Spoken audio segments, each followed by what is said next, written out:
राजस्थान में किस तरह से भर्ती परीक्षाओं के नाम पर इंटरनेट बंदी जो शुरू हुई है, अब यह मसला काफी कुछ गर्मा गया है। दूरसंचार विभाग यानी डीओटी मुख्यालय ने इस संबंध में राजस्थान के डीओटी अफसरों से रिपोर्ट तलब की है। कई जानकारियां जुटाई जा रही हैं और इसी खबर पर और ज्यादा जानकारी और क्या कुछ चल रहा है ये जान लेते हैं। वरिष्ठ सहयोगी अश्विनी भदौरिया इस वक्त मेरे साथ स्टूडियो में मौजूद हैं। अश्विनी, स्वागत आपका। तो अश्विनी, आपसे जानकारी लेना चाहते हैं किस तरह से ये अब हड़कंप की एक तरह से स्थिति बनी हुई है। राजस्थान के डीओटी अफसरों में उनसे जवाब तलब किया गया है, क्या कुछ चल रहा है डीओटी डिपार्टमेंट में? जी नकुल जी, पत्रिका टीवी के तमाम दर्शकों को मैं बताना चाहूंगा कि जिस तरीके से प्रवेश परीक्षा होती है उसमें नेटबंदी जिस तरीके से राज्य सरकार लगातार जो लागू कर रही है उससे कहीं ना कहीं आम लोगों को परेशानी हो रही है, व्यापारियों को परेशानी हो रही है। इसी को ध्यान में रखते हुए जो दूरसंचार विभाग है वहां से रिपोर्ट मांगी गई है और किस तरीके से नेटबंदी क्यों बंद की जा रही है, नेट क्यों बंद किया जा रहा है, इस बारे में पूरी डिटेल से रिपोर्ट जो स्थानीय अधिकारी हैं दूरसंचार विभाग के राजस्थान के, उनको रिपोर्ट दिल्ली भेजनी होगी। इसके लिए जल्दी जो मुख्य सचिव है निरंजन आर्य, उनके साथ इनकी बैठक होगी और उसमें उनको बताना होगा कि नेट बंदी की क्या जरूरत पड़ गई, क्योंकि कोरोना काल के बाद अगर देखें तो नेट पर लोगों की निर्भरता बढ़ी है, वर्क फ्रॉम होम का कल्चर बढ़ा है। जो तमाम ऑनलाइन क्लासेस, स्कूल बंद होने के बाद ऑनलाइन क्लासेस तेजी से शुरू हुई। तमाम वीसी जो ऑफिस हैं, निजी ऑफिस हैं, सरकारी दफ्तर हैं, उन सभी के जो वीसी का कल्चर बढ़ा। तो ये तमाम को देखते हुए नेट बंद करना कहीं ना कहीं समझदारी नहीं कहेंगे कि नेट बंद कर दिया और परीक्षा किसी सफलता की गारंटी हो जाती है, ऐसा भी नहीं हुआ। क्योंकि आप देखेंगे लगातार जो रीट की परीक्षा हुई, फिर पटवार परीक्षा हुई और आरएएस जो प्री परीक्षा हुई उसके में भी तमाम पेपर आउट होने के भी समाचार आए और तमाम नकल जो गिरोह थे उनके लोग भी पकड़े गए। तो कहीं ना कहीं ये तब तमाम जो देखते हुए जो डीओटी विभाग है दिल्ली, उसने रिपोर्ट मांगी है और इस पर जल्द ही जो अपने प्रदेश सरकार है वो रिपोर्ट भेजेगी। जी रिपोर्ट तलब की है और सरकार रिपोर्ट भेजेगी। लेकिन जिस तरह से भर्ती परीक्षाएं होती हैं, राजस्थान में नहीं दूसरे राज्यों में भर्ती परीक्षाएं होती हैं, तब इस तरह से नेटबंदी नहीं की जाती। शायद यही हैरानी की बात रही होगी दूरसंचार विभाग के लिए भी। जी बिल्कुल, अगर आंकड़ों पर नजर डालते हैं तो केवल जम्मू कश्मीर में है जहां करीब 316 बार नेट बंद किया गया है पिछले 8 सालों में। तो वहां की जो स्थिति है वो एक अलग तरीके की स्थिति है, पूरा देश जानता है, हर व्यक्ति उसके बारे में जानता है। लेकिन जब दूसरे नंबर पर देखते हैं तो राजस्थान की बारी आती है। पिछले 8 साल में 76 बार नेटबंदी की गई है। पिछले 3 परीक्षाओं के दौरान जो बड़ी परीक्षाएं हुई उनमें नेटबंदी कर दी गई। तो नेटबंदी करने के बाद भी नकल नहीं रुकी, पेपर आउट हुए। तो इन तमाम चीजों को देखते हुए डीओटी अधिकारी सक्रिय हुए और सबसे बड़ी चीज है अब जो नेट है वो लोगों की मूलभूत जरूरतों में शामिल हो गया। जिस तरीके से लोगों को बिजली पानी की जरूरत है उसी तरह नेट की भी जरूरत है। लोग आप खुद देखते होंगे जब आज से करीब 7-8 साल पहले एक 1 GB डाटा मिलता था, वो 1 महीने तक लोग चलाते थे। और आज की डेट में डाटा 2 से 2.5 GB डाटा पर डे लोग यूज कर रहे हैं। तो कहीं ना कहीं लोगों की क्षमता, जो लोगों की निर्भरता है वो बढ़ी है नेट पर, तो उसका उपयोग करना ही उसका उपयोग रोक नहीं सकती सरकार परीक्षा के नाम पे। और उसके लिए सरकार को कोई दूसरे विकल्प तलाशने होंगे जिस नेट बंद नहीं करना पड़े और परीक्षा को सही तरीके से, जो प्रवेश परीक्षा है उनको बेहतर तरीके से किया जा सके। इसके लिए कोई दूसरे विकल्पों पर विचार सरकार को करना होगा। जी बिल्कुल, सरकार पर लगातार दबाव बन रहा है जिस तरह से चौतरफा इस प्रक्रिया पर सवाल उठ रहे हैं। और अश्विनी, आपसे ये भी जानना चाहेंगे, जिस तरह से आप फील्ड पर रहे, आपने इस दौरान लोगों से बातचीत की, व्यापारियों से बातचीत की,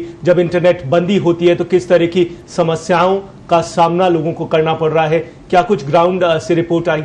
जी बिल्कुल, जिस तरीके से अभी जो पटवार परीक्षा हुई 2 दिन नेट बंद कर दिया गया। आरएएस प्री की परीक्षा थी उसमें नेट बंद रहा। तो करीब 3 दिन, सप्ताह भर में ही 3 दिन नेट बंद कर दिया गया।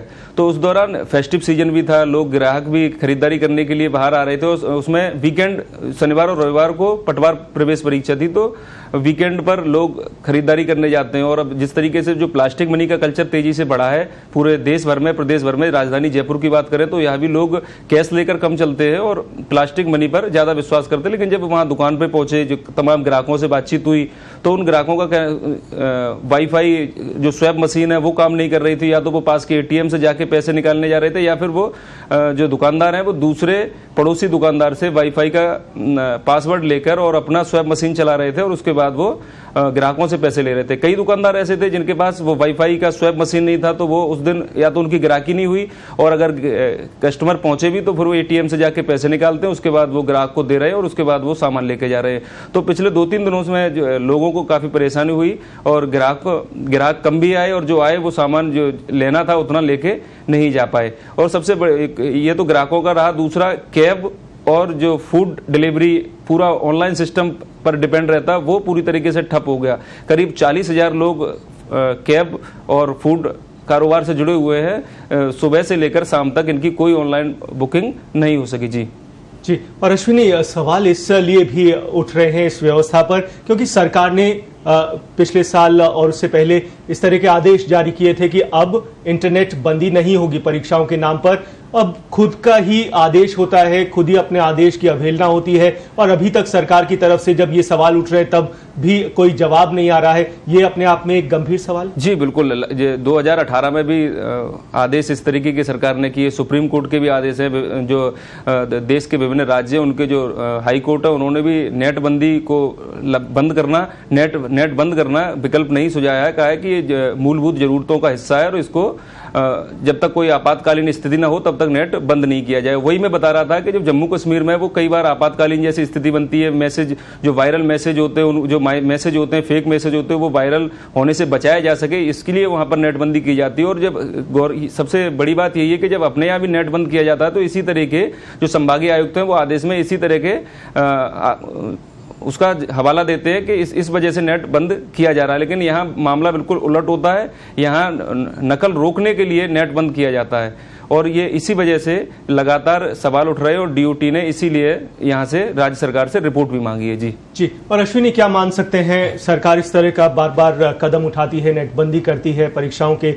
दौरान, और परीक्षाओं में कई बार नकल गिरोह सक्रिय रहते हैं। कई बार देखी हैं खबरें कि ब्लूटूथ से नकल हो रही है और कोई तरह तरह के डिवाइस आ रहे हैं, साइबर तरीके से इसमें सेंध लगाई जा रही है। यही वजह है कि सरकार ने इस तरह के एक्शन लिया। लेकिन क्या लगता है कि सरकार के पास ऐसे जो नेटवर्क हैं उनका भंडाफोड़ करने में, उनके तक पहुंचने में अभी संसाधन नहीं है, पुलिस कार्मिक नहीं है, स्पेशलिस्ट नहीं है, जिस वजह से पुलिस एक तरह से बैकफुट पर मान सकते हैं उसे? जी, ये सबसे बड़ा कारण यही है क्योंकि जो सरकार है, जो उसका जो सरकारी मशीनरी, उस पर सरकार को भरोसा नहीं है। इसी वजह से वो नेट बंद कर देती है। इसका खामियाजा जो आम पब्लिक है उसको उठाना पड़ता है, वो परेशान रहती है। लेकिन जो सरकार है, नेट बंद के अलावा अगर दूसरे विकल्पों पर जाएगी तो उसके लिए सरकार को एक बड़ा अच्छा एक स्ट्रक्चर खड़ा करना होगा। अच्छे लोगों को उसमें, जो साइबर से जुड़े लोग हैं, उनको आगे लेके आना होगा, तमाम संसाधन जुटाने होंगे और जो आपराधिक किस्म के लोग हैं जो ये पेपर आउट कर रहे हैं, इनसे आगे बढ़कर सोचना होगा। उसके बाद ही पब्लिक को सहूलियत मिलेगी और नेट बंद करने पर सरकार विचार नहीं करेगी। लेकिन ये तब होगा जब एक सरकार एक पूरा एक सिस्टम एक डेवलप करती है जिसमें अच्छे लोग होंगे, पढ़े लिखे लोग होंगे और वो उनसे आगे, जो आपराधिक किस्म के लोग हैं उनसे आगे बढ़ के सोचेंगे, तब जाके कहीं ना कहीं नेट बंदी पर सरकार सोच सकेगी कि नेट बंद नहीं किया जाए और अब नकलविहीन परीक्षा कराई जा सकती है। जी, एक बड़ा एक्शन प्लान सरकार को बनाना होगा, उस पर काम करना होगा, बहुत जरूरी हो गया है। अब ये मानकर चले, जिस तरह से 3 बड़ी परीक्षाएं और कई ऐसी बड़ी परीक्षाएं अब तो संपन्न हो गई हैं, चाहे रीट की बात करें, पटवारी भर्ती परीक्षा और आरएस प्री की बात करें, ये बड़ी महत्वपूर्ण परीक्षाएं थी, ये अब खत्म हो गई हैं।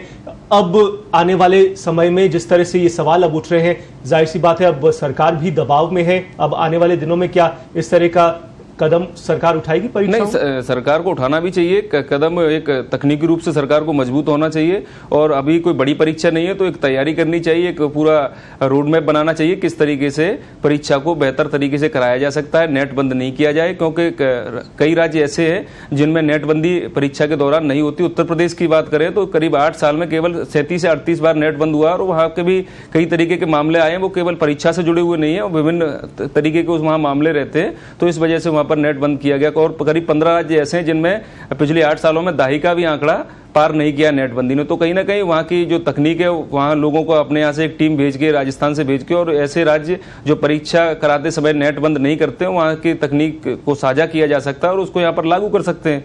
जी, बिल्कुल। कई तरह के विकल्प हैं जिन पर सरकार को अब जरूरी हो गया है उन पर ध्यान देना, एक बड़ा एक प्लान बनाना इस तरह के नकलचियों से निपटने के लिए, नकलगिरों से निपटने के लिए। बहुत बहुत शुक्रिया अश्विनी, आप हमारे साथ स्टूडियो में मौजूद रहे, इस बड़ी खबर पर तफसील से आपने चर्चा की। बहुत बहुत शुक्रिया।